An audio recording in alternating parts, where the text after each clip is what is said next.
Hello everyone. आज हम देख रहे हैं coefficient of self induction.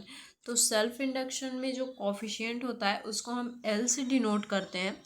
And जो इसमें फ्लक्स लिंक्ड हो रहा है इस कॉइल में वो हमेशा डायरेक्टली प्रोपोर्शनल हो रहा है करंट का जो कि फ्लो कर रहा है कॉइल में। ठीक है, तो यहाँ पे इस इक्वेशन से ये जो स्टेटमेंट दिया है उससे क्या होगा, फ्लक्स जो लिंक्ड हो रहा है वो डायरेक्टली प्रोपोर्शनल हो रहा है करंट के। तो हम प्रोपोर्शनैलिटी का साइन हटाने के लिए ये इक्वल टू लाएंगे और जिसमें एक कांस्टेंट टर्म आएगा जो कि एल है। यहाँ पे आप लिख सकते हो L is the coefficient of self induction.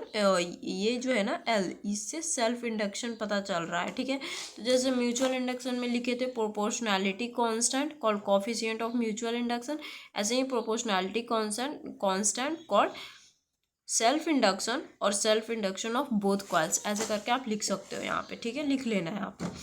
तो यहाँ पे हमें ये पता है जो ईएमएफ होता है वो जो इंड्यूस्ड होता है कॉइल में वो D phi by D T होता है। Rate change of flux by time होता है माइकल फ्राइडे के सेकंड लॉ से, और लेंज लॉ से माइनस आता है जो कि अपोज करता है, इसलिए यहाँ पे माइनस का साइन आता है। तो D phi by D T आया। अब यहाँ पे ये जो फाई है इसमें ये एल आई की वैल्यू पुट करेंगे, फिर यहाँ पे इंटीग्रेशन तो D I by D T की होगी क्योंकि एल तो कांस्टेंट है वो बाहर आ जाएगा।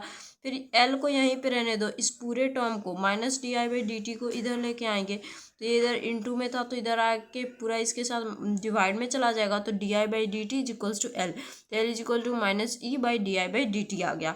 और ये कैसे इसकी यूनिट आ रही है ये देख लेते हैं। तो L is equals to minus D I by D T है, ई की क्या होती है ई एम एफ वोल्ट होता है और करंट की एम्पियर होती है और टाइम की सेकंड। तो वोल्ट सेकंड बाई एम्पियर आया, वोल्ट सेकंड को वीवर बोलते हैं, वीवर बाई एम्पियर। अब वोल्ट सेकंड को वीवर कैसे बोलते हैं ये भी देख लो। ईएमएफ क्या होता है, rate change of flux by time, और यहाँ पे अगर डी फाई निकालोगे तो कितना आएगा ई इंटू डी टी आएगा। ये फाई निकाल रहे हैं तो E into D T.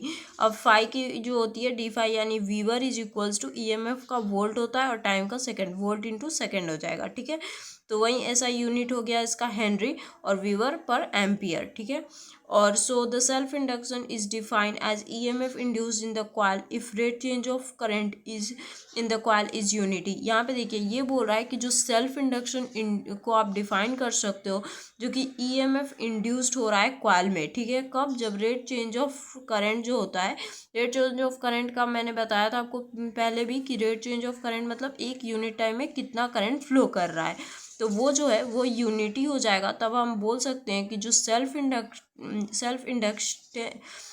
Inductance है वो हो जाएगा ईएमएफ के इक्वल। कब, जब रेट चेंज ऑफ करंट जो है वो 1 यूनिटी हो जाए। यहाँ पे आप खुद समझो, ये 1 यूनिटी हो जाए तो रेट चेंज ऑफ जो सेल्फ इंडक्शन है वो इक्वल हो जाएगा ईएमएफ के। कब, जब ये जो टाइम है रेट चेंज ऑफ करंट है वो यूनिटी हो जाए।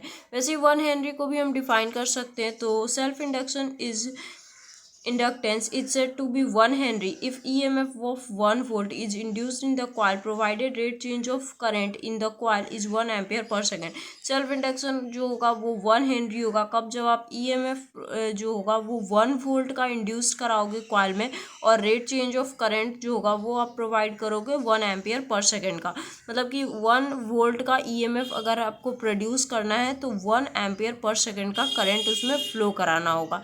ये 1 हेनरी थी। आई होप आपको ये टॉपिक अच्छे से समझ आई होगी, कॉफिशिएंट ऑफ सेल्फ इंडक्शन। आगे के वीडियोस में हम जो नेक्स्ट टॉपिक है कॉफिशिएंट वाला म्यूचुअल इंडक्शन का वो देखेंगे। सो मिलते हैं गाइस नेक्स्ट वीडियो के साथ। बाय।